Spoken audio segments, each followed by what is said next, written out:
Hello बच्चे, इस video lecture में हम मास परसेंटेज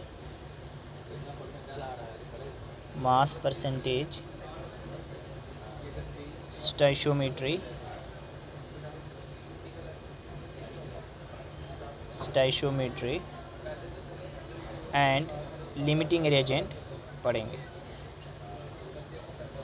लिमिटिंग रिएजेंट पढ़ेंगे।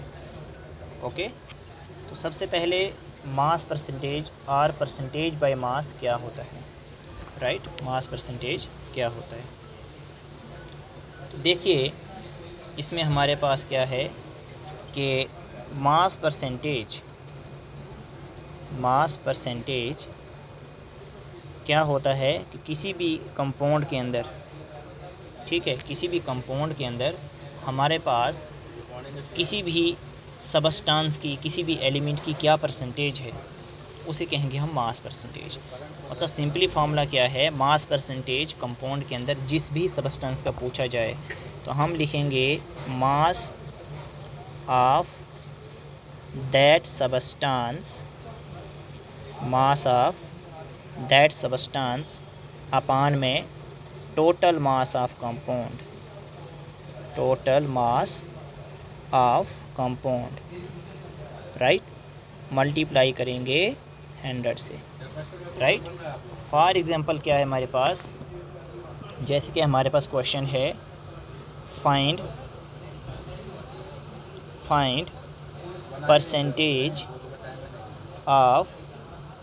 Percentage of carbon in carbon dioxide, ठीक है, ये क्वेश्चन है।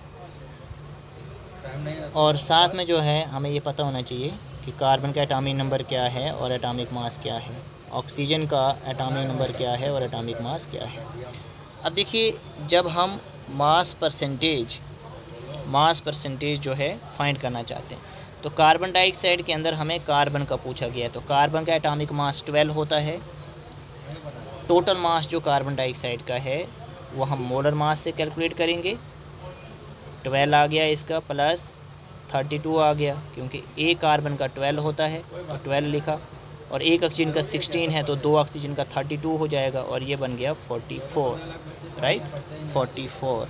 और मल्टीप्लाई करेंगे हम 100 से, तो जब हम इसको मैथमेटिकली सॉल्व करेंगे तो ये आ जाएगा 27.27%, राइट। इस तरीके से हम मास परसेंटेज फाइंड करते हैं किसी भी कंपाउंड के अंदर, किसी भी सबस्टेंस का, किसी भी एलिमेंट, राइट। अब एनसीईआरटी में एक क्वेश्चन है, वो क्वेश्चन है 1.2। हमारे पास कंपाउंड देखा रखा है वहाँ पे सोडियम सल्फेट Na2SO4, राइट। और हमें यहाँ पे हर एक एलिमेंट का मास परसेंटेज पूछा है। जैसे यहाँ पे एलिमेंट सोडियम भी है, यहाँ पे एलिमेंट सल्फ़र भी है, और यहाँ पे एलिमेंट ऑक्सीजन भी है। इन तीनों एलिमेंट्स का आपको 1 by 1 mass percentage find out करना है, राइट। तो ये आपके लिए होमवर्क रहेगा। ओके, अब हम जो है नेक्स्ट जो आते हैं that is stoichiometry.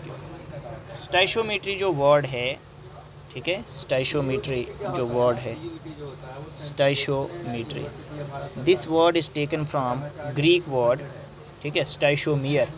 It means to measure an element, to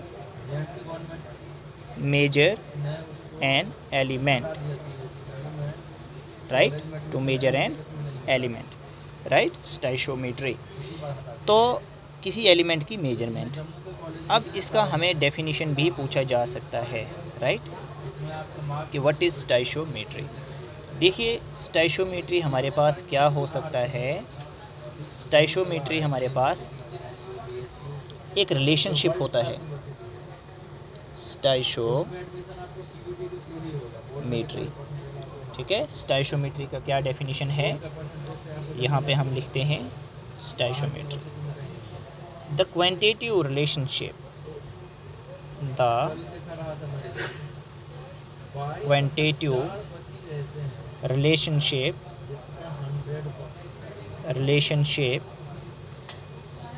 between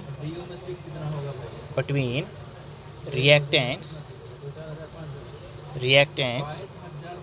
and products in terms of in terms of mole, mass, molecule or volume is called stoichiometry। जो स्टाइशोमेट्री है ये एक क्वांटिटेटिव रिलेशनशिप है, right, reactants और products के बीच में। किस terms में हो सकता है? मोल के टर्म्स में, मास के टर्म्स में, मॉलिक्यूल के टर्म्स में और वॉल्यूम के टर्म में, राइट। अब स्टाइशोमेट्री को समझने के लिए हमारे पास जो है, हम स्टार्ट करते हैं ऑडियोमेट्री से। ऑडियोमेट्री क्या होता है? ऑडियोमेट्री होता है वॉल्यूम कंट्रैक्शन, राइट। क्या होता है? Volume contraction. ऑडियोमेट्री होता है वॉल्यूम कंट्रैक्शन। वॉल्यूम कंट्रैक्शन कब होगा? जब गैसेस जो हैं वो लिक्विड्स और गैसेस में कन्वर्ट होंगे, राइट। तो हमारे पास देखिए जो वॉल्यूम कंट्रैक्शन है, राइट, जो हमारे पास वॉल्यूम कंट्रैक्शन है, तो जो वॉल्यूम कंट्रैक्शन है ये कब होगी? जब गैसियस सबस्टेंस कन्वर्ट होगा लिक्विड और सॉलिड में। और हमें यहाँ पे जो है हाइड्रोकार्बन्स की कंबशन को मेजर करना है। हाइड्रोकार्बन्स की कंबशन को मेजर करना है। Hydrocarbon compound of carbon and hydrogen. और जब भी कोई हाइड्रोकार्बन बर्न होता है तो हमारे पास जैसे ये C2H6 this is hydrocarbon, compound of carbon and hydrogen. जब ये बर्न होगा ऑक्सीजन की प्रेजेंस में तो हमें कार्बन डाइऑक्साइड मिलेगा और हमें वाटर मिलेगा, राइट। तो हमारे पास हाइड्रोकार्बन की एक जनरल रिएक्शन होती है, उसके ज़रिए हम जो है हाइड्रोकार्बन की रिएक्शन को बैलेंस करना सीखते हैं। जैसे कोई जनरल रिएक्शन है हमारे पास CXHY plus X plus Y upon 4 times oxygen, right, gives us X times carbon dioxide plus Y upon 4 times water. अब जो वाटर होता है ये लिक्विड होता है, कार्बन डाइऑक्साइड भी गैस है, ऑक्सीजन भी गैस है, और ये जो हमारे पास हाइड्रोकार्बन है ये भी गैस है। यहाँ पे हमारे पास क्या होता है? जो X है यहाँ पे X, ठीक है, ये जो X है, X जो है it represent number of carbon atoms, ठीक है। कार्बन एटम्स कितने हैं हमारे पास हाइड्रोकार्बन के अंदर। और Y जो होता है it is number of hydrogen atoms, it is number of hydrogen atoms, right. तो आप देखिए ये जर्नल में है। अगर मेरे पास मान लीजिए फॉर एग्जांपल X मेरे पास 2 है और Y मेरे पास 6 है, तो क्या बनेगी? ये रिएक्शन क्या बनेगी? C2H6, right, plus X plus Y upon 4, X plus Y upon 4। X कितना है? 2 प्लस Y कितना है? 6 अपॉन में 4 फार्मूले का 2 2 ज़ार 4, 3 2 ज़ार 6। तो ये कितना हो जाएगा? क्रॉस मल्टीप्लाई करें, 2 2 ज़ार 4 प्लस 3 1 ज़ार 3 अपॉन में 2, यह आ जाएगा 7 अपॉन में 2। तो इसका मतलब मुझे यहाँ पे 7 अपॉन में 2 टाइम्स ऑक्सीजन लेना है and it will gives us, जो X इधर है वही X इधर लेना है आपने। तो X यहाँ पे 2 है तो 2 टाइम्स हमारे पास कार्बन डाइऑक्साइड आ जाएगा, और Y अपॉन 4 टाइम्स वाटर लेना आपने। तो Y कितना आपका? Y आपका 6 है अपॉन 4, ठीक है। Y अपॉन 4 नहीं लेंगे आप, जो है यहाँ पे Y अपॉन 2 होता है, ओके, Y अपॉन 2 होता है। तो ये 6 अपॉन 2 कितना आ गया? 3। तो 3 टाइम्स आपने क्या लेना है यहाँ पे? वाटर लेना है, राइट। और वाटर लिक्विड है, ये भी गैस है, ये भी गैस है, और ये भी गैस है, ठीक है। तो ये हमारे इस तरीके से आर्निक रिएक्शन है और ये बैलेंस इस तरीके से की जाती है। तो ये हमको याद रखना है, जर्नल फॉर्मेट है एक आर्निक रिएक्शन का। अब यहाँ पे जैसे इसके पीछे यहाँ पे कुछ नहीं है, ठीक है, कोई कोएफिशिएंट नहीं, इसको मैं 1 लिख सकता हूँ, ठीक है। ये 7 अपॉन 2 है, यहाँ पे ये 2 है और ये 3 है। तो ये मेरे पास जो 1 है, ठीक है, ये 1 जो है, ये 7 अपॉन 2 है, ये 2 है, ये 3 है। तो ये सब क्या है हमारे पास? इनको बोलते हैं स्टाइशोमेट्रिक, इनको कहते हैं स्टाइशोमेट्रिक कोफिशिएंट्स। क्या बोलते हैं इन्हें? Stoichiometric coefficients. ठीक है। स्टाइशोमेट्री मतलब एलिमेंट्स को हमने मेजर किया, यहाँ पे बैलेंस किया और कोफिशिएंट्स की हेल्प से, राइट। तो स्टाइशोमेट्रिक कोफिशिएंट्स, ओके। आप देखिए ये जो हमारे पास कोई भी जनरल रिएक्शन होती है तो हमारे पास ये यहाँ पे 1 है, यहाँ पे x + y/4 है, यहाँ पे x टाइम है, ये y/2 टाइम, इनको बोलते हैं स्टाइकोमेट्रिक कोफिशिएंट्स। और ये वॉल्यूम होगा सिर्फ गैसेस के लिए, it can be volume for gases only, ठीक है। वॉल्यूम कंट्रैक्शन का फार्मूला क्या है? Summation of gases volume of reactant minus gases volume of product. ये समीशन पढ़ते हैं इसको, और समीशन का मतलब होता है ऐड करना, ठीक है। समीशन का मतलब क्या होता है? समीशन का मीनिंग होता है ऐड करना, ठीक है।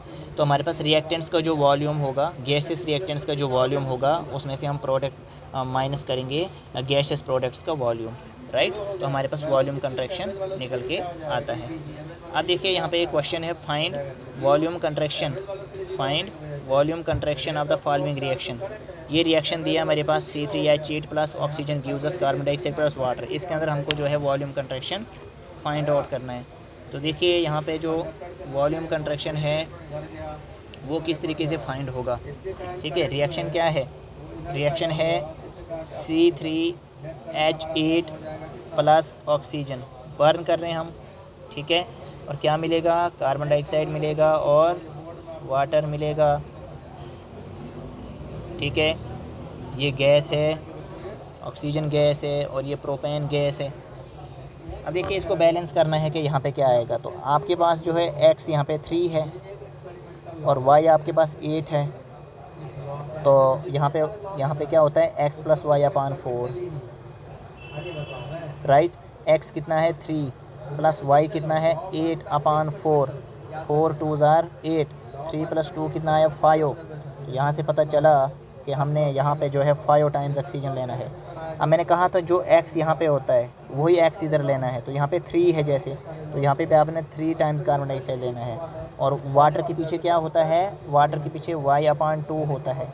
आपके पास y कितना है? 8 है, अपान में 2 = 4, ये फार्मूले का है, राइट, जो मैंने आपको बताया। तो 4 टाइम्स जो है वाटर बना। तो देखिए स्टाइकोमेट्रिक कोफिशिएंट इसका 1 है, ठीक है, जहाँ पे कुछ नहीं वहाँ पे 1, राइट। यहाँ पे 5 है, यहाँ पे 3 है और यहाँ पे 4 है। तो ये हो गया स्टाइकोमेट्रिक कोफिशिएंट्स, राइट। अब देखिए मुझे इसका वॉल्यूम कंट्रैक्शन निकालना है।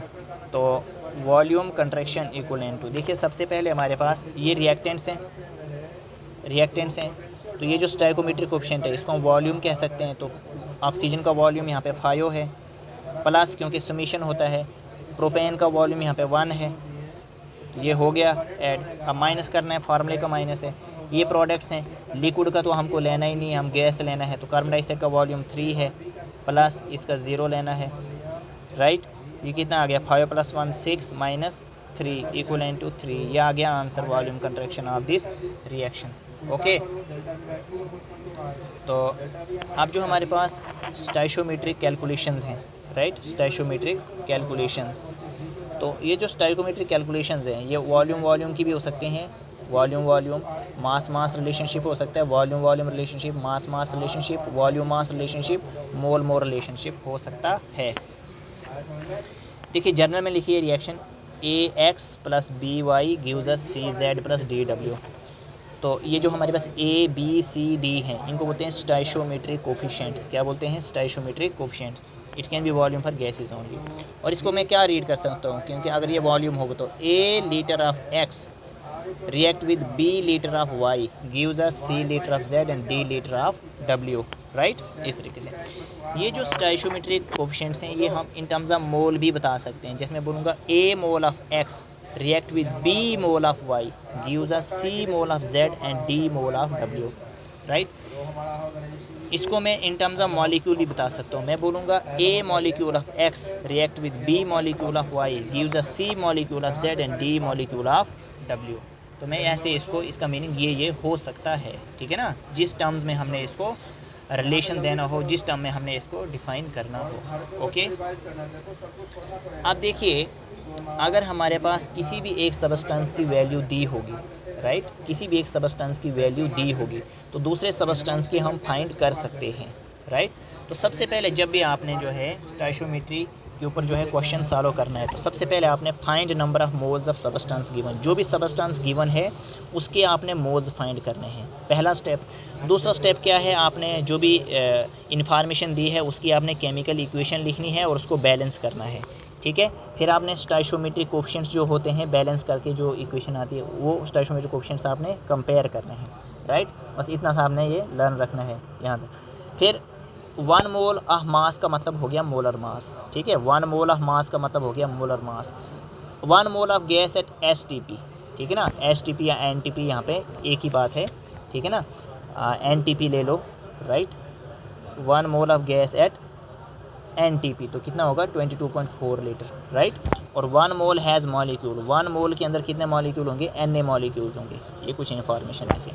अब देखिए हमारे पास क्वेश्चन है find mass of carbon dioxide formed, ठीक है, by decomposition of 500 gram of calcium carbonate. हमने जो है हमारे पास गिवन कंपाउंड क्या है, कैल्शियम कार्बोनेट, ठीक है।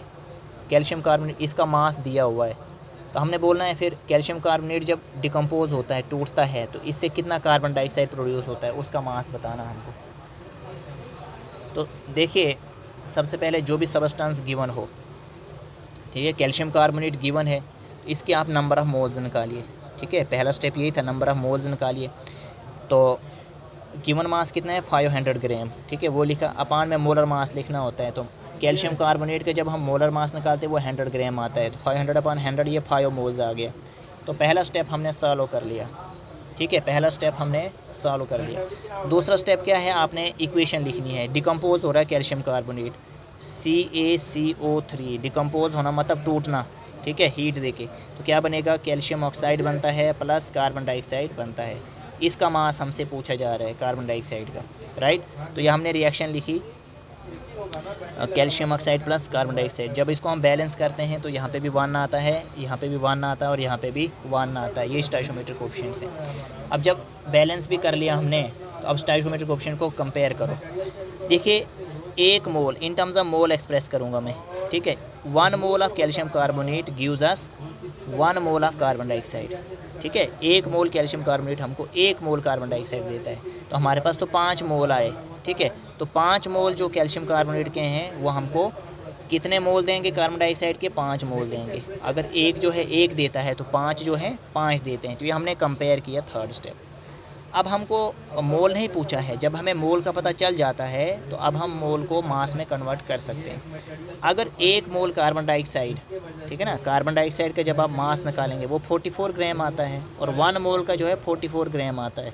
अगर हमने 5 मोल्स ऑफ कार्बन डाइऑक्साइड का मास निकालना है तो हमने 45 को 5 से मल्टीप्लाई करना है, तो 220 ग्राम हमारा आंसर आ गया, ठीक है। तो ये क्वेश्चन बहुत ही सिंपल है, अगर समझ में नहीं आया तो मैं यहाँ पे समझा रहा हूँ, ठीक है। हमें क्वेश्चन दिया है कैल्शियम कार्बोनेट, ठीक है, हमें क्वेश्चन दिया है कैल्शियम कार्बोनेट के बारे में। इन्होंने कहा कि जो हमारे पास कैल्शियम कार्बोनेट कितना है जी 500 ग्राम्स है। जब इस कैल्शियम कार्बोनेट को डिकम्पोज किया जाता है, तोड़ा जाता है, ठीक है, तो हमारे पास जो कार्बन डाइऑक्साइड प्रोड्यूस होता है वो कितना होता है इन टर्म्स ऑफ ग्राम बताना है हमको, ये है क्वेश्चन। अब हमने सबसे पहले जो हमारे पास गिवन सबस्टेंस है इसके हम मोल्स फाइंड करेंगे, number of moles of calcium carbonate, right. तो गिवन मास अपान मोलर मास, कैल्शियम कार्बोनेट का मोलर मास जब आप फाइंड करेंगे तो वो 100 आता है। तो ये हमारे पास 5 मोल्स आ गया, ठीक है, 5 मोल्स हमने फाइंड कर लिए, पहला स्टेप। दूसरा स्टेप क्या होता है, दूसरा स्टेप होता है हमारे पास कि आप रिएक्शन को बैलेंस करो। कैल्शियम कार्बोनेट है, जब ये डिकम्पोज होगा कार्बन डाइऑक्साइड देगा, ठीक है, प्लस बचा क्या हमारे पास, कैल्शियम बचा और एक ऑक्सीजन बचा, ये चीज़। अब कार्बन डाइऑक्साइड गैस है, कैल्शियम ऑक्साइड ये एक सॉलिड रेजिड्यू है और ये भी एक सॉलिड रेजिड्यू है, राइट। बैलेंस करो रिएक्शन को, तो आप ओवरऑल देखेंगे यहाँ पे X1 है, ठीक है, और Y जो है 3 है, ठीक है। तो जब हम इसको बैलेंस करेंगे तो लेकिन यहाँ पे हमने वो X और Y वाली बात नहीं लेनी है क्योंकि ये कोई हाइड्रोकार्बन नहीं है, ठीक है। इसको हम हिट एंड ट्रायल मेथड से जो बैलेंस करते हैं ये ऑलरेडी बैलेंस है। अब हमने देखा यहाँ पे कोफिशिएंट्स को कंपेयर कीजिए। यहाँ पे कोफिशिएंट 1 है, यहाँ पे भी 1 है, यहाँ पे भी 1 है। अब इससे क्या बन रहा है, कार्बन डाइऑक्साइड बन रहा है। तो देखिए 1 मोल कैल्शियम कार्बोनेट, 1 मोल कैल्शियम कार्बोनेट हमको 1 मोल कार्बन डाइऑक्साइड देता है, ठीक है। तो हमें तो 5 मोल फाइंड किए, तो 5 मोल कैल्शियम कार्बोनेट कितने मोल देगा कार्बन डाइऑक्साइड के, 5 मोल देगा कार्बन डाइऑक्साइड के, ठीक है। अब देखिए हमको मोल नहीं बताना है, हमको जो है मास बताना है कार्बन डाइऑक्साइड का, ठीक है। अब हम मास बताएंगे। तो देखिए अगर 1 मोल कार्बन डाइऑक्साइड का मास, 1 मोल कार्बन डाइऑक्साइड का मास, ठीक है, आपको पता है 44 ग्राम है, राइट। अगर 5 मोल कार्बन डाइऑक्साइड का बताना है, 5 मोल कार्बन डाइऑक्साइड जो प्रोड्यूस हुआ है इसका मास कितना होगा, 5 मल्टीप्लाई बाई 44, ये कितना आ जाएगा 220 ग्राम। ये हमारे पास आंसर आ जाएगा, ओके। इस तरीके से हमने इसको सॉल्व करना है, राइट। अब देखिए लिमिटिंग रिएजेंट क्या है हमारे पास, ठीक है। लिमिटिंग रिएजेंट क्या होता है कि वो रिएजेंट जो रिएक्शन के अंदर कंज्यूम हो जाए, reagent which is consumed in reaction.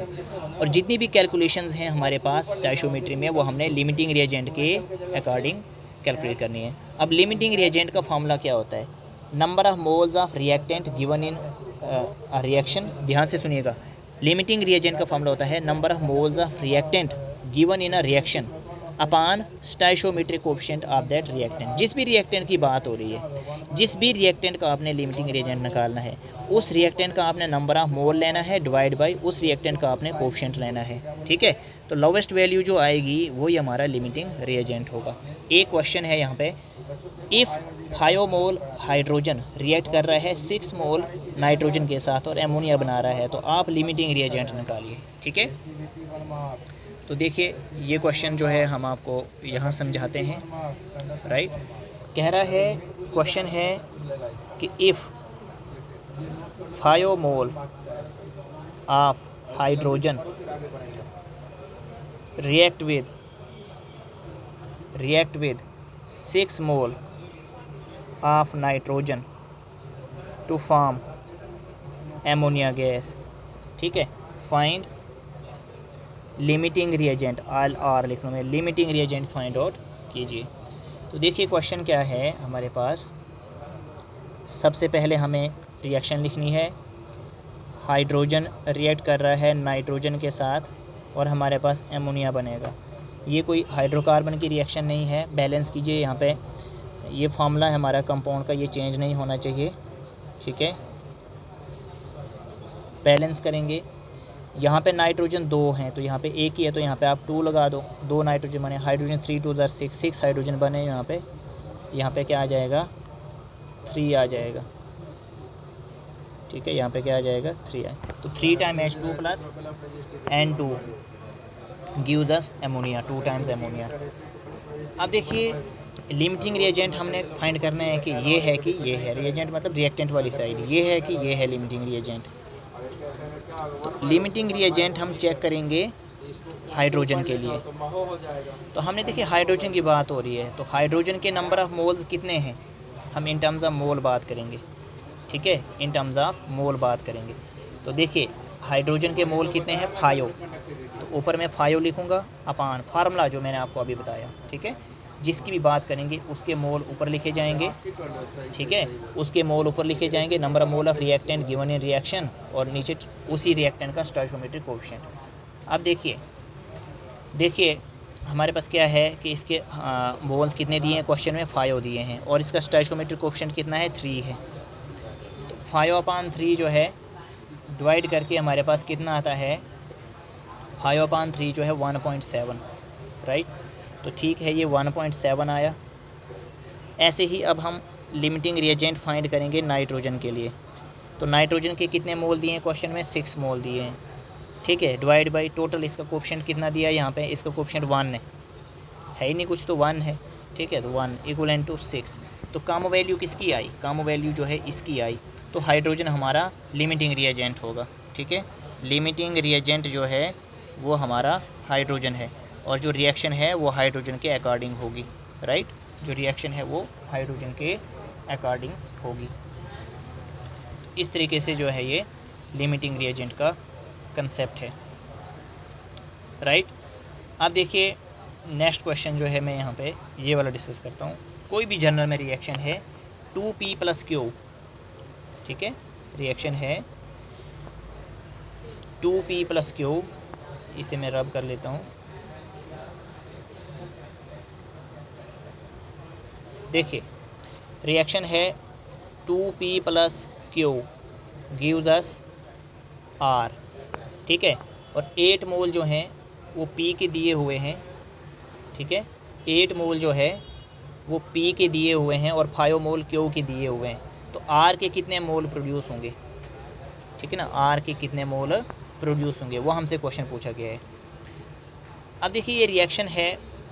ठीक है, 2 मोल P के और 5 मोल जो है वो Q के क्वेश्चन में दे के रखा है।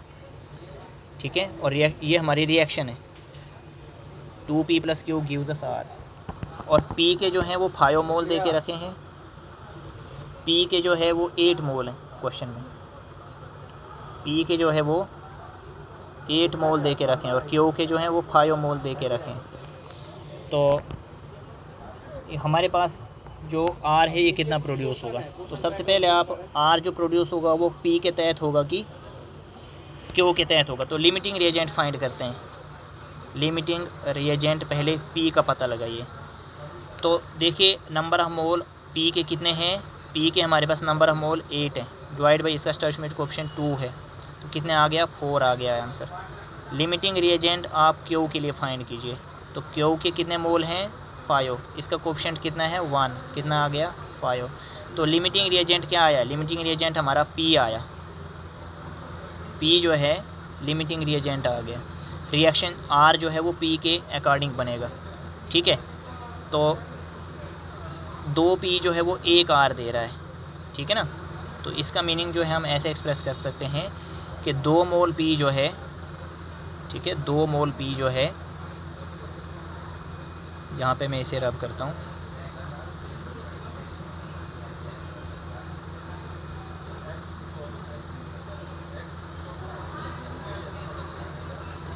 देखिए इसके अंदर जैसे यहाँ पे इन टर्म्स ऑफ मोल मैं एक्सप्रेस करूँगा इस स्टोइचियोमेट्रिक कोएफिशिएंट को।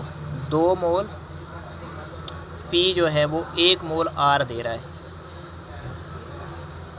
1 मोल R दे रहा है। तो 8 मोल जब P के होंगे, 8 मोल P के, 2 का आधा 1 है, तो 8 मोल, 8 का आधा 4 मोल मिलेंगे R के। 4 मोल मिलेंगे R के। राइट, तो यही हमसे पूछा गया है कि R के कितने मोल्स होंगे जब हमारे पास 8 मोल जो हैं, क्योंकि R जो है वो P के तहत बनेगा और P के अगर 8 मोल हैं तो R के कितने बनेंगे? 4 मोल बनेंगे। राइट, ये यूनिटरी मेथड कहते हैं इसको, ऐसे सॉल्व करना है। ओके, तो आई होप कि ये आपको क्लियर हो गया लिमिटिंग रिएजेंट, स्टोइचियोमेट्री और परसेंटेज कंपोजिशन। तो इस वीडियो लेक्चर में हम यहीं तक रखें।